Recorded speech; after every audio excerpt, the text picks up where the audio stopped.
I'm Dr. Sekinat Bola Oyibamiji, a fellow of the West African College of Surgeons and National Postgraduate Medical College of Obstetricians and Gynecology. I'm a consultant obstetrician and gynecologist at the Lautech Teaching Hospital, Osogbo, as well as an associate lecturer at Ladoke Akintola University of Technology, Ogbomosho. In this session, I'll be discussing bacterial infections in pregnancy. The learning objectives include that you should be able to identify the common organisms responsible for bacterial infections in pregnancy. You should also be able to identify the factors which increase women's risk of contracting these infections, as well as to be able to make a prompt diagnosis and offer treatments. Bacterial infections can affect women during pregnancy, the delivery, and in the postpartum period. They are known to cause significant neonatal and maternal morbidity. These infections are majorly asymptomatic, and diagnosis therefore requires a high index of suspicion on the part of the clinician, as well as use of antenatal screening tests. Asymptomatic bacteriuria in pregnancy is defined as the finding of a bacterial count of 10 raised to power 5 per mil or more of the same species of microorganism in a midstream urine catch specimen in a patient who does not have any symptom suggestive of urinary tract infection. More than 20% of women who have asymptomatic bacteriuria go on to develop acute pyelonephritis in the third trimester of pregnancy if they are not treated. Pregnant women may therefore need to have urine microscopy and culture at booking, and monthly in high-risk group of women, such as women with sickle cell disease. How is asymptomatic bacteriuria in pregnancy treated? Oral antibiotics such as Ampiclox 500 mg 4 times daily for up to 7 days can be used. Nitrofurantoin and amoxicillin are also other options of treatment. In women who have recurrent or persistent asymptomatic bacteriuria, they should be offered long-term prophylaxis with nitrofurantoin 100 mg at night till they deliver. Women with asymptomatic bacteriuria could go on to develop urinary tract infection in pregnancy, or sometimes these women do not even have any apparent reason, they just go on to have UTI. UTI is very common in pregnancy. It has an incidence of about 1 to 3%. The factors which increase a woman's chance of developing urinary tract infection include the fact that compared to her male counterparts, she has a short urethra, which is 4 centimeters long.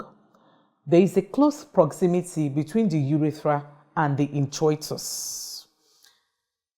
Then sometimes these women have catheterization for procedures such as cesarean section.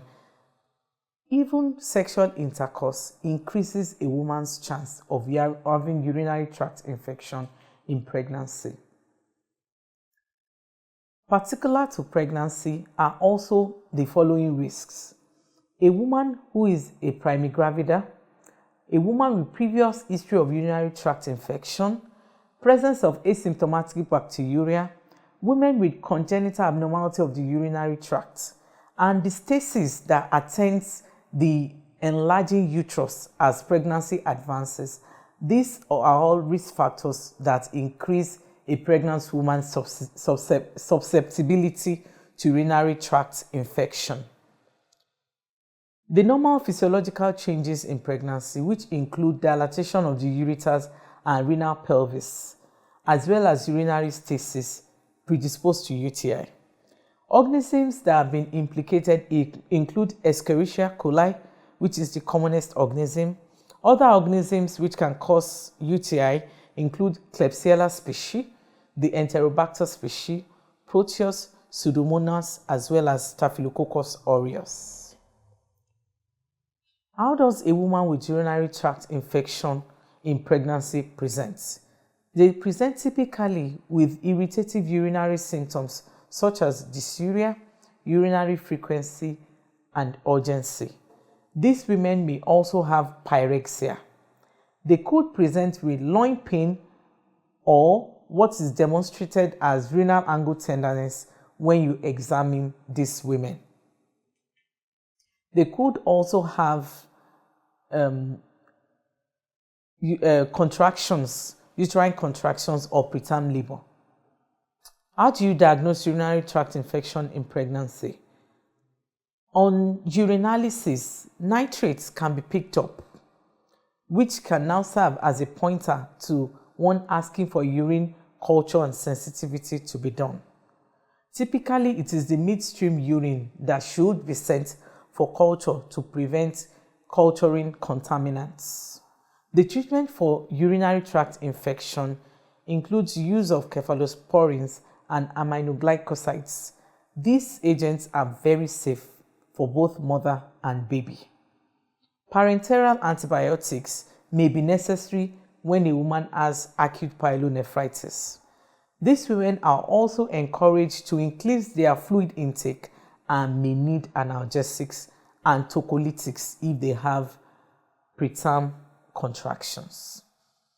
Test of cure can be done in urinary tract infection in pregnancy, especially if nitrates are still positive after 2 weeks of treatment. Maternal complications of UTI in pregnancy include preterm labor, miscarriage, anemia, septicemia. The fetal complications could also include low birth weight due to prematurity that will attend preterm labor, fetal death in rare cases. Another bacterial infection that occurs in pregnancy is tuberculosis. TB is still prevalent in very poor nations of the world. There is a reported prevalence of 1 to 2% amongst antenatal clinic attendees in the tropics. Clinical risk factors for this condition include a personal or family history of tuberculosis in the past. Women who have diabetes are also high risk. HIV infection also increases a woman's chance of developing tuberculosis or reactivating a previously indolent tuberculosis in pregnancy. Women of low socioeconomic status are also at high risk of this condition. How is diagnosis made in this condition? Tuberculin skin test can be done. This involves injecting purified protein derivative in the woman's arm. This is done in women who have risk factors, and having a wheel which measures 10 mm or larger is diagnostic. Chest X-ray, which can be done in women who are after 12 weeks gestation, can also show the typical features of tuberculoma. Early morning sputum can also be sent for acid-fast bacilli. Also, direct bronchoscopy can be done, as well as gastric washings for acid-fast bacilli. Congenital tuberculosis can attend untreated tuberculosis in pregnancy.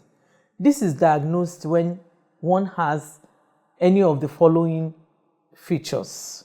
These include a woman having a lesion noted. This would be in their babies. This will be when babies show symptoms of tuberculosis in the first week of life. If a woman has maternal genital tract tuberculosis, like pelvic TB, which though uncommon, but is known to occur. When the baby of a woman who has a cavitating hepatic granuloma could also have congenital tuberculosis.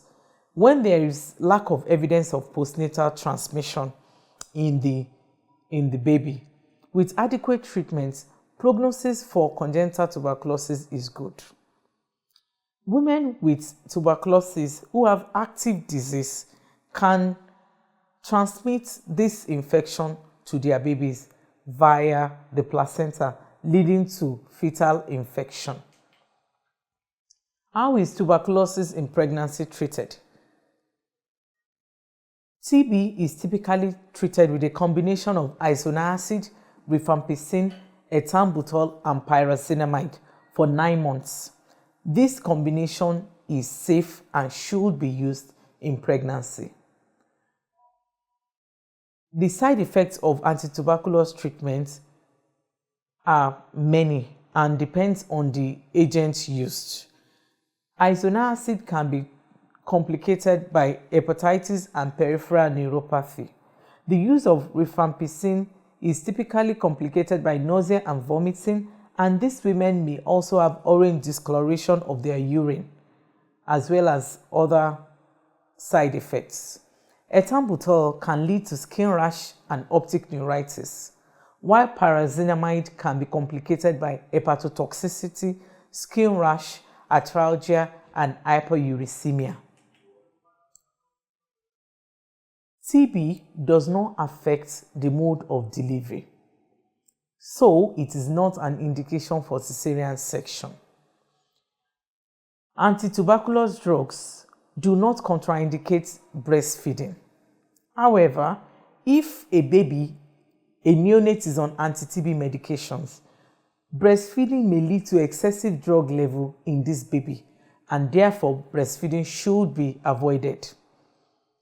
In active TB in pregnancy, the baby should be isolated from the mother when the baby is born, and this baby should be given isoniazid prophylaxis for 3 months. Breastfeeding is also contraindicated in active TB. A baby born to a mother who has tuberculosis should have BCG vaccine given as soon as possible after birth. Women who have tuberculosis should ideally avoid pregnancy for 2 years and should be on contraceptives. Barrier method of contraception is ideal in these women.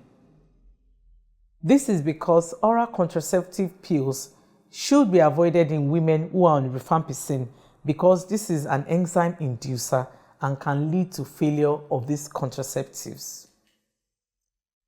The documented complications of TB in pregnancy include preeclampsia, especially if pulmonary TB is diagnosed late in pregnancy.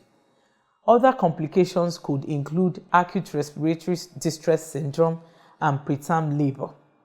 Extrapulmonary TB can affect the woman's health, but it does not alter the course of pregnancy.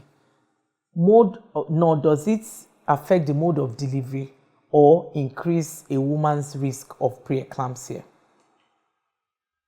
Another infection that we're going to talk about is Group B streptococcal infection in pregnancy.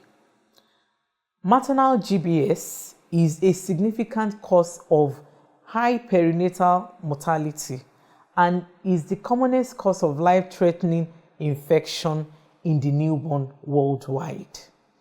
Colonization of the vagina and the anorectum by Streptococcus agalactiae is the main etiological factor. This is a facultative beta hemolytic fastidious gram-positive coccus. It is normally found in vaginal, rectal, and oral flora. Up to 20% of women are carriers of GBS, and they transmit this infection by ascending spread at the time of delivery. The major risk factors for neonatal infection include women who have had previously affected babies, prolonged rupture of membranes, and preterm labor. Neonatal complications of this infection include respiratory distress syndrome, pneumonia, neonatal jaundice, septicemia, as well as meningitis. There can be neonatal morbidity in up to 35% of babies. Maternal complications could include endometritis, urinary tract infection, preterm labor, as well as wound infection. Diagnosis should be by taking a vaginal swab. This could be sent for culture. This could be sent for polymerase chain reaction where this is available. Intrapartum antibiotic prophylaxis is recommended in women who are at high risk for developing GBS. These women include women who have had previously affected babies, women who have GBS bacteriuria in the index pregnancy, women who have had rupture of membranes for longer than 18 hours, women who are delivering earlier than 37 weeks, and women who have an intrapartum temperature above 38 degrees Celsius. Intrapartum antibiotic prophylaxis should be given as intravenous ampicillin 2 gram start and then 1 gram of ampicillin given 4 hourly till the woman delivers. Penicillin G can also be used. Where a woman is allergic to penicillins, she can also have clindamycin or vancomycin as intrapartum antibiotic prophylaxis. Neonates who are at risk should be placed under surveillance in the special care baby units. Another infection that can complicate pregnancies is syphilis. This is a sexually transmitted infection and it is often asymptomatic in pregnancy. Congenital syphilis can occur in neonates from untreated infection in the mother. Prenatal screening using venereal disease research lab test is a prevention strategy for prevention of congenital syphilis. The causative agent for syphilis is Treponema pallidum. This is an helical tightly coiled motile spirochete. The clinical cause of syphilis include the fact that it could be just primary syphilis, which if left untreated can go on to lead to secondary syphilis, and there is more likely to be neonatal transmission in these cases. Neonatal infection is rare when the mother contracts the infection before 16 weeks gestation. Syphilis in pregnancy can cause late abortion, it can lead to stillbirth, it can cause neonatal disease, neonatal death, or can lead to latent disease in both the mother and the baby. Presentation of syphilis in pregnancy is similar to that outside pregnancy, where primary syphilis presents with a hard, painless ulcer on the vulva or the cervix. Secondary syphilis, on the other hand, typically presents with a non-pruritic rash on the palms and soles of the feet. These women may have fever, they may have joint pain, and may also have inguinal lymphadenopathy. Latent stage of syphilis is usually asymptomatic, but these women can sexually transmit this infection. Tertiary syphilis is rare, but may develop and manifest with cardiovascular or glomerular disease. Neurosyphilis, unfortunately, can occur at any of the stages of this disease. Screening and diagnosis of syphilis is recommended in all women This is because earlier treatments have been found to be more efficacious.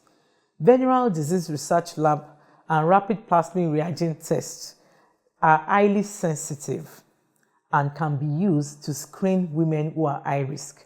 However, they are not specific. Therefore, in women in whom these tests are positive, it is important for one to go on and confirm the infection by using microagglutination T pallidum test as well as fluorescent treponemal antibody tests. It is important to note that the anti-treponemal antibody tests are not markers of current disease because they may be positive for life even when the infection has been properly treated. Primary syphilis can be confirmed by visualization of the treponemal pallidum under dark field microscopic view of materials from the lesion. Serology is the main means of diagnosis of this condition in pregnant women who are oftentimes asymptomatic. Treatment of syphilis and their partner.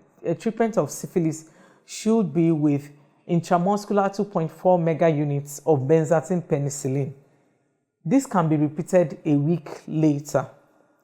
Their partners should also be screened and tested and treated if found to have this infection. Latent phase syphilis should be treated with 3 doses of benzathine penicillin repeated 1 week apart. Women who have penicillin allergy should be desensitized and treated with penicillin, as it is the only drug that has been found to consistently prevent congenital syphilis. Another infection that can complicate pregnancy is chlamydia.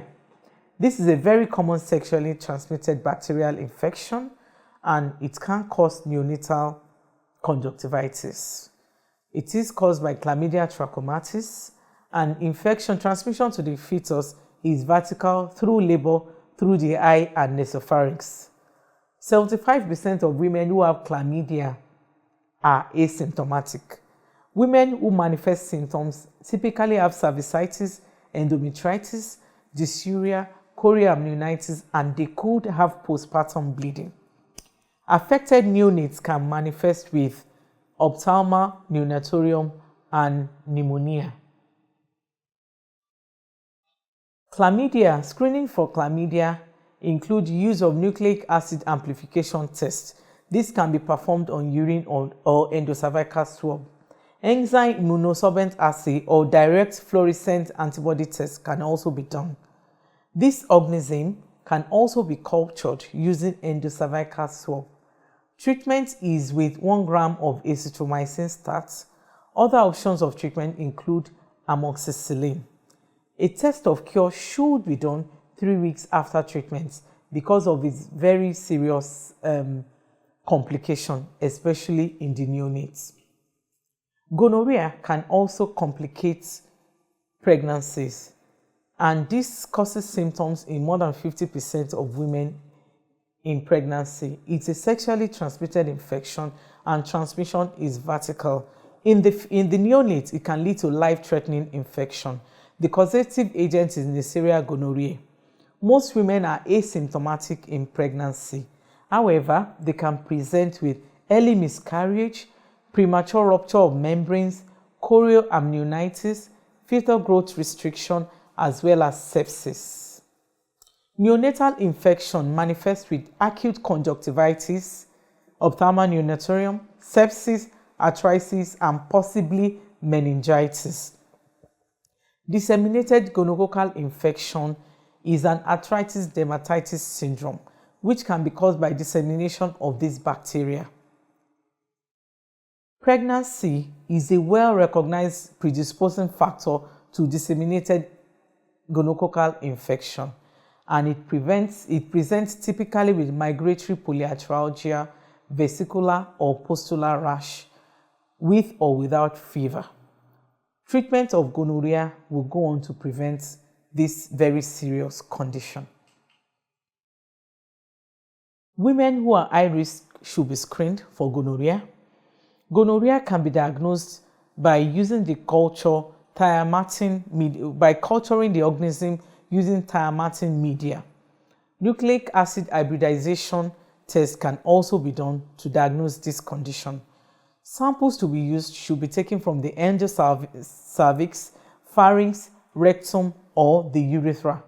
Gram staining of endocervical secretions and visualization of gram-negative diplococci inside a polymorphonuclear nucleosite is diagnostic of this condition. I have this slide and I'll bring it up shortly. Cephalosporins are the agents of choice for treating gonorrhea in pregnancy. This slide shows a WBC, polymorphonuclear leukocyte, with gram-negative diplococcus, which is typical of Neisseria gonorrhoeae. In summary, Bacterial infections in pregnancy can cause significant fetal and maternal morbidity and even mortality. Prompt diagnosis and treatment can lead to a good outcome in all these conditions. Thank you for your attention.